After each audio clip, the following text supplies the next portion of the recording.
Eighth station. Jesus comforts the weeping women. A large crowd of people followed him, including women who mourned and lamented for him. But Jesus turned to them and said, "Daughters of Jerusalem, do not weep for me. Weep rather for yourselves and for your children." Gospel of Luke, chapter 23, verses 27 and 28.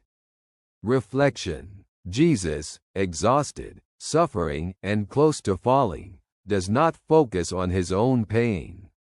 Even though he is at the center of the greatest suffering, he notices others. He sees the women who cry over his fate, but he does not want tears for himself. His concern is greater. He does not worry about himself, but about those who remain. Jesus teaches that true love does not close itself in its own suffering.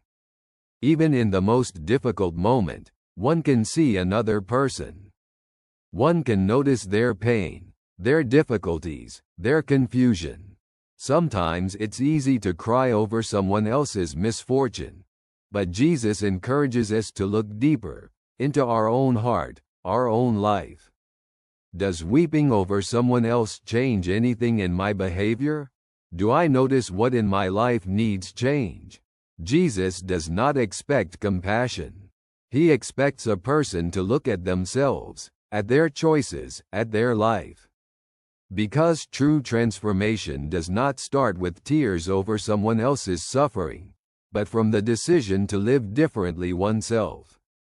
The weeping women saw Jesus going to his death, but he saw more. He saw their hearts, their future, their souls.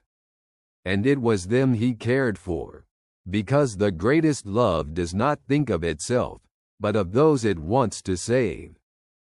May God's grace always accompany you. Warm regards, your friend.